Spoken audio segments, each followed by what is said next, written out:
I awoke in the field, surrounded by sheep, cold and shivering. The sun was not yet risen, but I knew that it was early. Shaking off the bitter cold, I went back to the cottage and went to my room. There I huddled beneath the covers of my bed to get warm. When I woke again, it was daylight. After getting dressed, I went into the kitchen to make my breakfast. Now, M was frugal, but he was not a complete ascetic. And there was electric power to his appliances, so I knew that there must be a generator somewhere on the property. After breakfast, I cleaned up again, for I did not want to have M return and find that I was slovenly, ungrateful for his hospitality, and I expected him to return today. There was no coffee, so I made tea. But I was unsatisfied, for old habits die hard. And then the events of the previous day began to return and to gnaw at my consciousness again. This is not what I expected to find when I decided to track down this man known as M.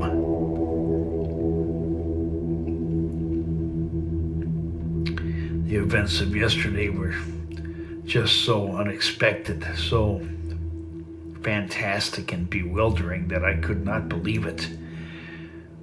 There must be another explanation, I thought. Then I went outside to smoke a cigar. The air was fresh and a slight breeze moved in from across the dark hills. The sheep were gone, so I was utterly alone. Being a private person, creative by some standards, I liked the solace, but this is different. This was the real thing, and not the contrived solace one gets by taking a stroll in the woods.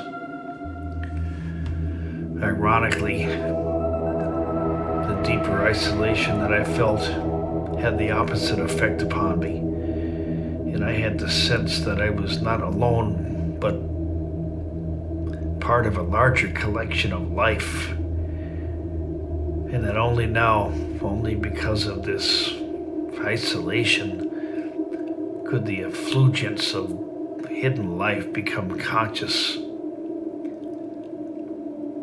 The realization was creepy, and I quickly took my mind away from the thought. I finished my cigar and then went back into the cottage. In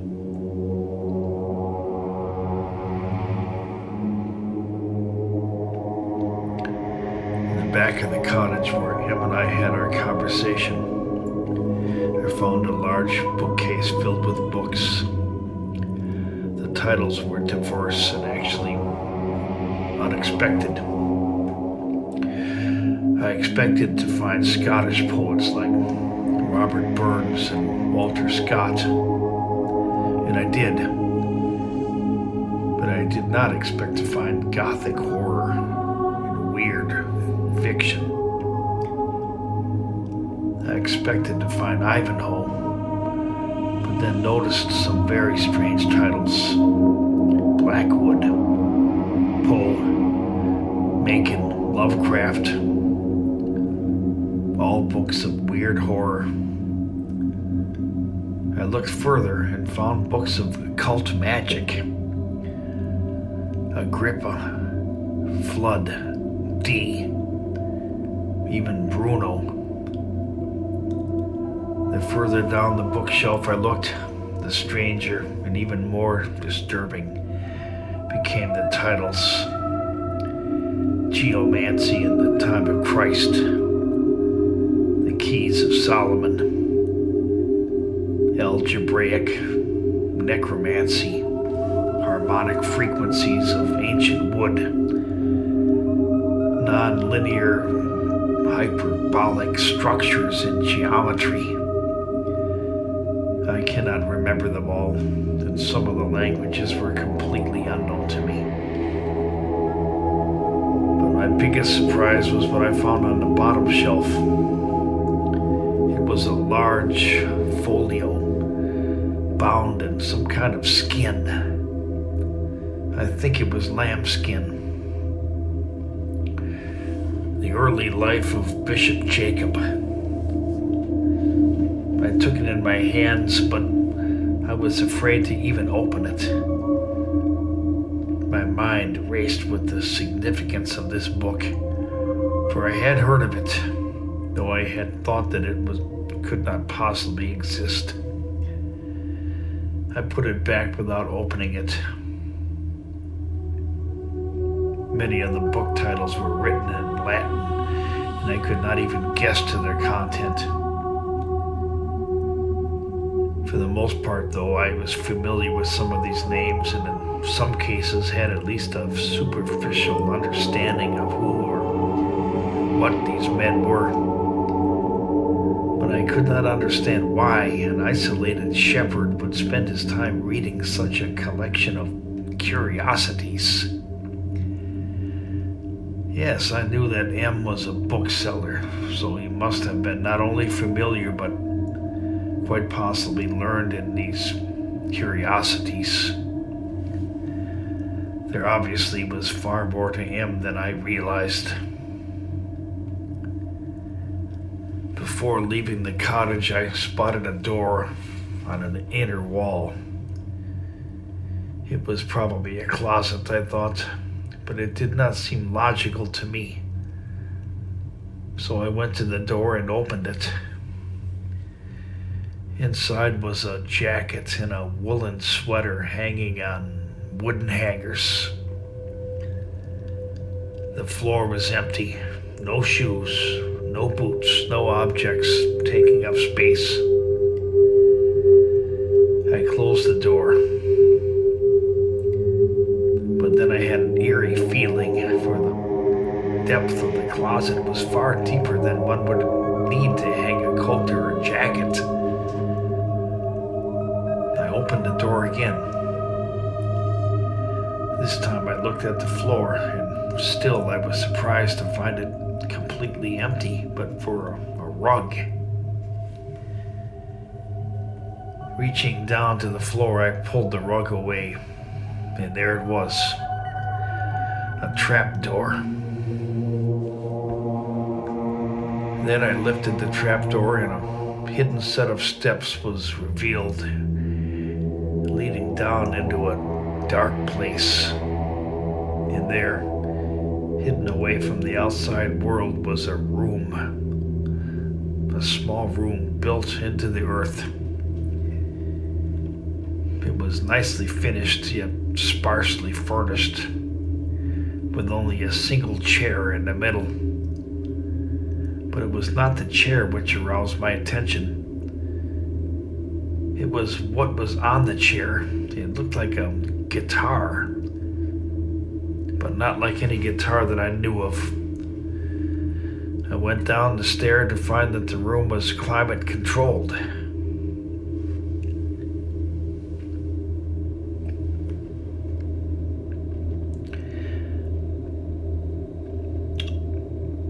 I was standing in a chamber, a soundproof room.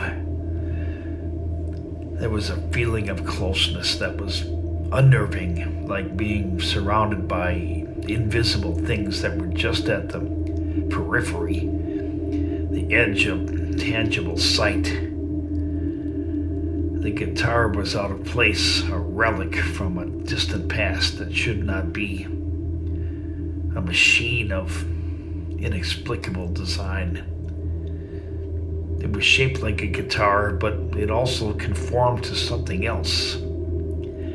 Something weird and less distinct, but undeniable. It conformed to the shape of the body of a woman. Now I know that this sounds strange, just a little eccentric, but this is a fact, and I was soon to have further proof of my assertion.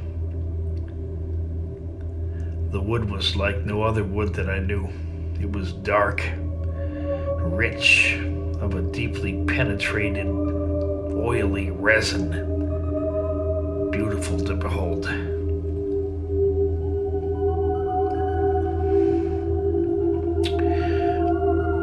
I picked up the guitar and held it and felt its contour. It was rounded, shaped with the curves, profile of the fragile body. And it was warm as if from an inner metabolism that faintly responded to my touch. I sat down on a chair. The guitar felt alive, supple like the lithe, nubile body of a young woman, and I felt it come to life in my arms as if it had been sleeping. My hand glided down the neck and felt its smoothness, and my fingers struck a chord. The sound was discordant and ugly, and I winced. So I took hold of one of the tuning pegs and turned it. Immediately, a surge of vibrancy went through my head like a spark, a tickling, and I felt nausea, a dizziness with a shudder. I reached for another peg, and the dizziness got worse, and my mind began to throb with thoughts, arrangements, I don't even know what to call them, seemed to tighten and twist within me. The experience was deeply troubling, and I stood up and set the guitar down and left the room hastily.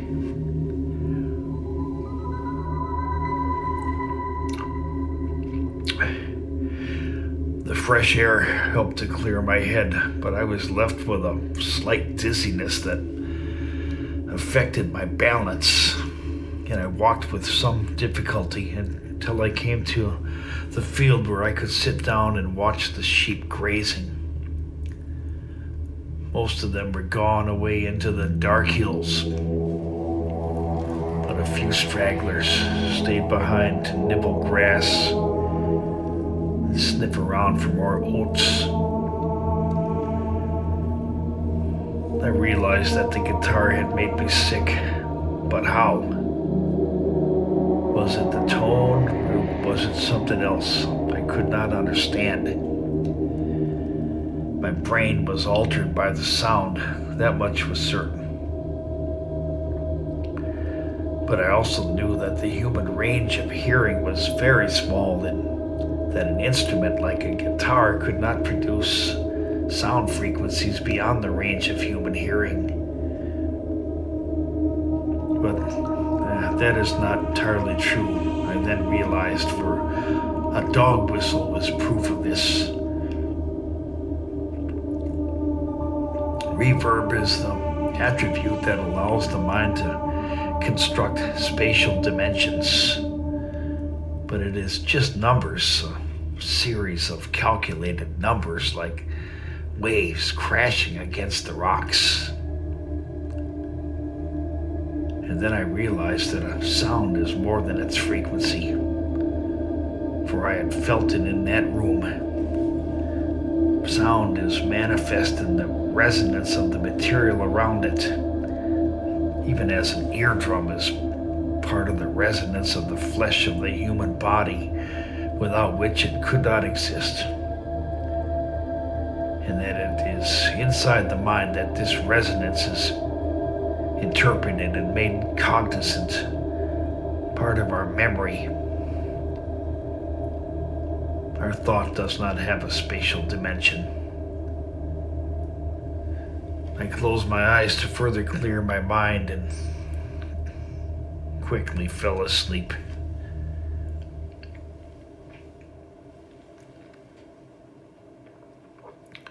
The soft sound of murmuring sheep roused me from my sleep, but I did not open my eyes, for the sound was distressing me in some way, and I wanted to concentrate on what was happening. I could hear voices. It was the sheep. They were talking about me, discussing murdering me in my sleep. It will look like an accident, one of the sheep said, but we must stop him until he is dead.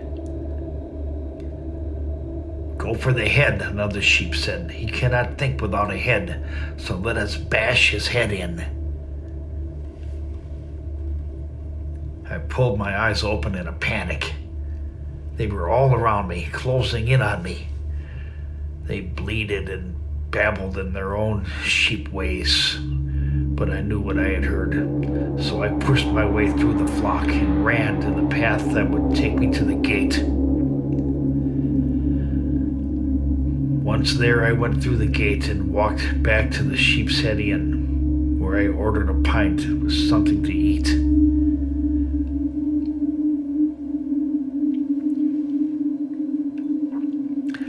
The whole time I could feel eyes upon me, for I was a foreigner,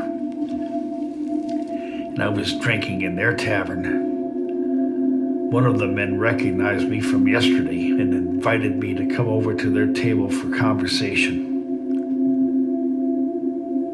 You look terrible, he said. Are you all right? He was right about that. I felt terrible. The stress from the last few days was building, and I had no way to diffuse the sickening feeling that something was wrong. Something was very wrong. He was an old man, and he had a concerned look on his face. I looked around, and then I leaned closer to him, and in a whisper I said, I thought I heard the sheep talking about me. They were plotting to kill me.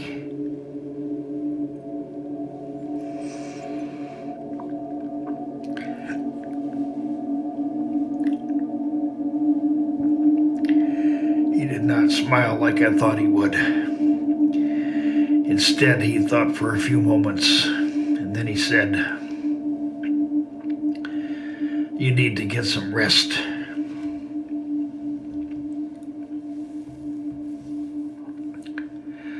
Do you think I'm crazy? I asked. The sheep think that you are weak. They no longer fear you. That is why they are plotting against you. For they do not respect you.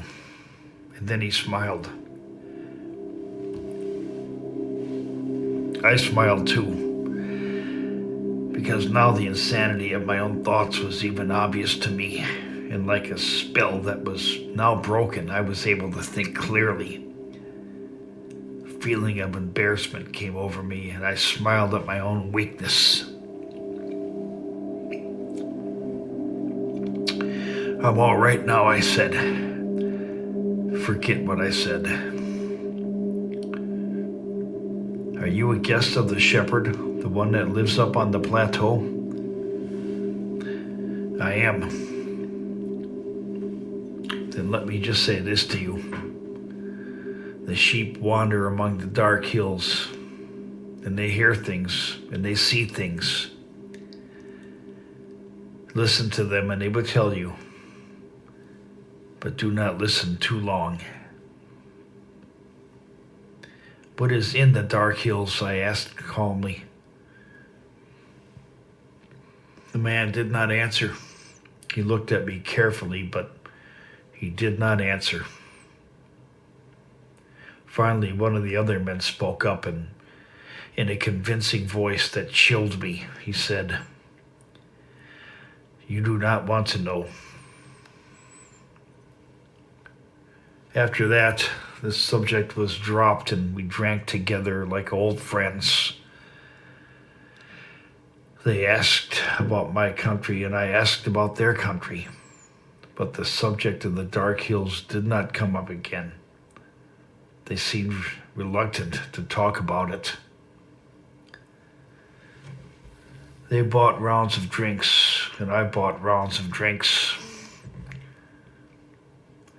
By now, I was feeling confident with my new friends, so I again asked about the Dark Hills. They stopped drinking and eyed me carefully.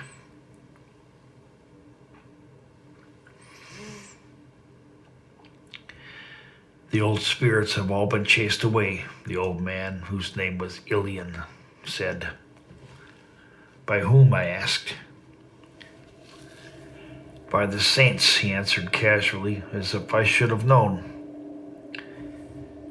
And where are they now, Ilian? Where are the spirits now?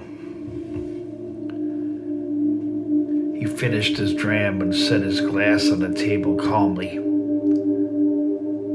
You know exactly where they are, he answered. But what are these spirits of whom you speak? Lost souls and other things. I motioned to the landlord for more drinks, and he came over and filled our glasses. He looked long at Ilian before walking back to his position behind the bar. Ilian continued speaking as soon as the landlord was gone. Some of the souls are not lost, he said cryptically, and I fear them most of all.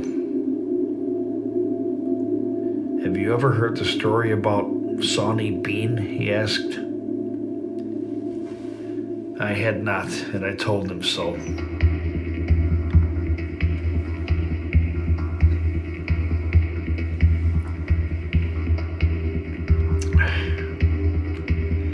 Many hundreds of years ago, Sawney Bean was born, the son of a ditch digger.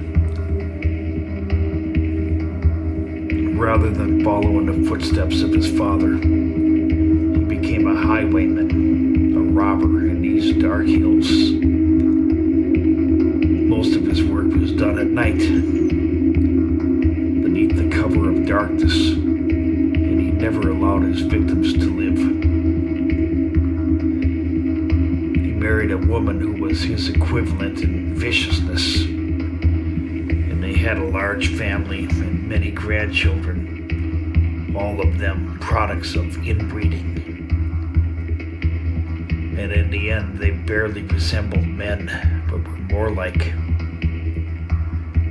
monsters. It was not enough for them to rob and murder their victims anymore, so they took to the habit of eating them, tearing them limb from limb with hungry, murderous, inhuman, slavering teeth. By some estimates, they killed and ate thousands of people over the 25 years they survived inside a cave that went back far into the mountain where their lair was hidden from prying eyes. They hung their limbs, arms, legs, hands, and other things to age, ferment, and they collected their bones to decorate their lair. They eventually were caught and brought to justice by James I of Scotland, son of King Robert III, after a particularly gruesome murder of a woman in broad daylight. The men were castrated, disemboweled, and quartered without a trial because they no longer even resembled humankind. The women, after watching the fate of their men, were burned alive along with their children. And these are the spirits that haunt these hills? I asked. These are the lost souls I told you about, he answered. The spirits that haunt these hills are far more frightening, far more dangerous. The lost souls have nowhere to go, and that is why they remain. The spirits are from the other world, for the barrier in these hills is weak. Do not go into these hills after darkness falls, and have the name of the Lord ever on your tongue. This is what I remember. We parted as friends, and I went back up the path to the cottage to feed the sheep their oats. But this time I did not fall asleep where they could get at me, for my uneasiness was slowly returning.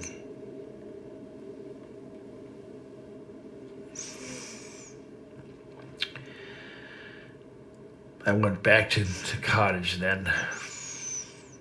Where was M? He should have been here by now, I thought. But there was nothing I could do about it, except to wait. The cottage was empty and cold, vacant. And I think it was this vacancy, the complete absence of anything lifelike, that I dreaded. Just down a few feet from where I stood was a machine that could do things to the mind that defied explanation. There was nothing relatively human about this cottage, and I wanted to leave. But I had nowhere to go, and I was afraid. That is true. I'm not afraid to admit it. What had I gotten myself into? I poured a glass of whiskey and took a cigar outside the cottage so that I could be alone with the stars above. For I felt more human beneath the stars than inside the cottage, in truth. Perhaps some secrets should never be known.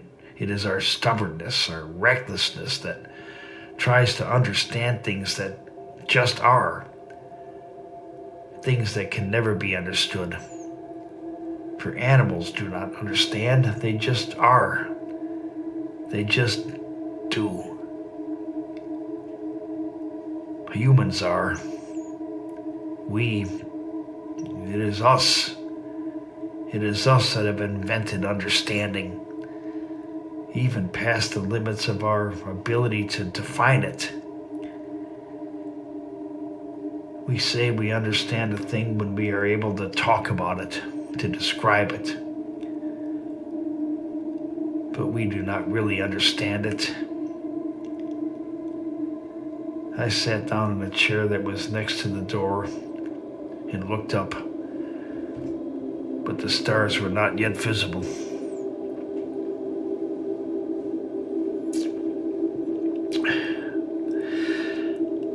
Never before had I experienced such isolation, but my fear was not the fear of being alone, though I was utterly alone. The fear was because I suddenly knew that I was not alone, and that another layer, a texture that I could not explain, was superimposed upon the quiet illusion to which I had been accustomed and to which I drew comfort. I looked up and I saw the first star of the night, and my loneliness became overbearing.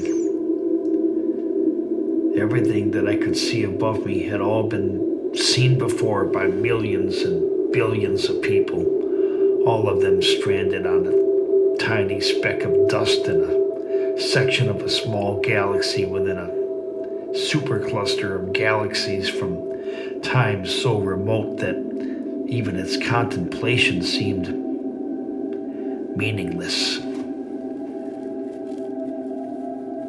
And through all of this, I still felt that my life was in some way important.